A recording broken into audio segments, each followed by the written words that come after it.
कृपया नए दर्शक चैनल को सब्सक्राइब कर ले। धन्यवाद।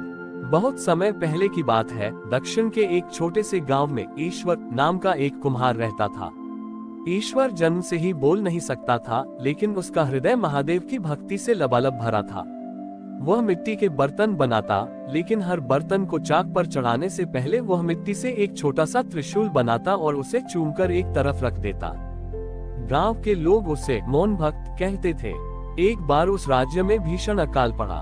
धरती फट गई, कुएं सूख गए और नदियों का अस्तित्व मिटने लगा। राजा ने घोषणा की कि जो भी अपनी प्रार्थना से वर्षा कराएगा, उसे राज्य का आधा हिस्सा दिया जाएगा। बड़े बड़े पंडितों ने यज्ञ किए, तांत्रिकों ने अनुष्ठान किए, लेकिन आसमान से आग बरसती रही। अंत में हारकर राजा ने ढिंढोरा पिटवाया कि क्या कोई ऐसा सच्चा भक्त है जिसकी पुकार महादेव सुन ले। ईश्वर कुम्हार ने जब ये सुना तो वह राजदरबार में पहुंचा। उसने संकेतों में राजा से मिट्टी और जल मांगा। राजा ने उसे थोड़ा सा कीचड़ जैसा पानी और मिट्टी दी। ईश्वर ने दरबार के बीचों बीच बैठकर उस मिट्टी से एक शिवलिंग बनाया। लेकिन अजीब बात यह थी कि उसने शिवलिंग के ऊपर जल चढ़ाने के बजाय अपने सूखे होठों से महादेव का नाम जपने की कोशिश की। उसके गले से कोई शब्द तो नहीं निकला, लेकिन उसकी आंखों से आंसुओं की 2 बूंदें उस मिट्टी के शिवलिंग पर गिरी। जैसे ही वे आंसू शिवलिंग पर गिरे, पूरा राजदरबार एक ठंडी खुशबू से भर गया। अचानक बिना किसी बादल के आसमान में कड़कती बिजली चमकने लगी और मूसलाधार वर्षा शुरू हो गई। लोग अचंभित थे कि बड़े बड़े मंत्रों से जो नहीं हुआ, वह एक गूंगे कुम्हार के 2 आंसुओं ने कर दिखाया। जब राजा उसे इनाम देने लगा तो ईश्वर ने हाथ जोड़कर मना कर दिया और इशारों में समझाया कि महादेव को शब्दों की सजावट नहीं, बल्कि हृदय की नमी चाहिए। वह वापस अपनी झोपड़ी में चला गया और फिर से मिट्टी के बर्तन बनाने लगा। कहते हैं कि आज भी उस गांव की मिट्टी में एक विशेष सुगंध है, जो लोगों को याद दिलाती है कि प्रार्थना तब सबसे शक्तिशाली होती है जब वह शब्दों के बंधन को तोड़कर मौन में विलीन हो जाती है। महादेव वहां वास करते हैं जहां दिखावा खत्म होता है और सरलता शुरू होती है। उस चमत्कारिक वर्षा के बाद ईश्वर कुम्हार की ख्याति पूरे देश में फैल गई, लेकिन उसने अपना जीवन पहले की तरह ही सादा रखा। समय के साथ उस गांव में एक अहंकारी मूर्तिकार आया जिसका नाम विक्रम था। विक्रम पत्थर को तराशने में माहिर था और उसने राजा के लिए सोने चांदी से जड़ित एक विशाल शिव प्रतिमा बनाई थी। उसे इस बात का गर्व था कि उसकी कला के सामने एक साधारण कुम्हार की मिट्टी की कला कुछ भी नहीं है।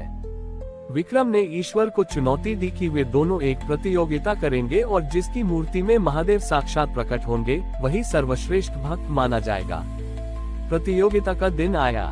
विक्रम ने पूरे दिन मेहनत की और संगमरमर की एक अत्यंत सुंदर और अलंकृत मूर्ति तैयार की। दूसरी ओर ईश्वर कुम्हार शांत भाव से बैठा रहा। उसने केवल अपने पुराने चाक को घुमाया और पास के तालाब की वही गीली मिट्टी उठाई। उसने कोई भव्य मूर्ति नहीं बनाई, बल्कि मिट्टी का एक छोटा सा टेढ़ा मेढ़ा शिवलिंग तैयार किया। लोग विक्रम की कला की प्रशंसा कर रहे थे और ईश्वर का मजाक उड़ा रहे थे। तभी विक्रम ने अपनी मूर्ति के सामने ऊंचे स्वर में मंत्र पढ़ना शुरू किया, लेकिन मूर्ति जो की त्यों पत्थर बनी रही। अब बारी ईश्वर की थी। उसने कोई मंत्र नहीं पढ़ा, बस अपनी झोपड़ी से वह पुराना कपड़ा लाया जिससे वह रोज अपने बर्तन ढकता था। उसने उस फटे हुए कपड़े से अपने बनाए मिट्टी के शिवलिंग को ढक दिया और अपना सिर उसके चरणों में रख दिया।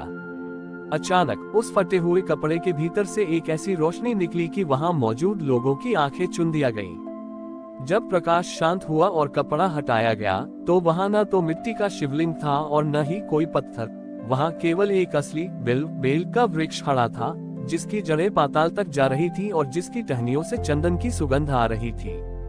विक्रम की संगमरमर की मूर्ति उसी क्षण चटक कर टूट गई। महादेव ने सिद्ध कर दिया कि वे किसी पत्थर की सुंदरता में नहीं, बल्कि उस मिट्टी में बसते हैं जिसे प्रेम से सींचा गया हो।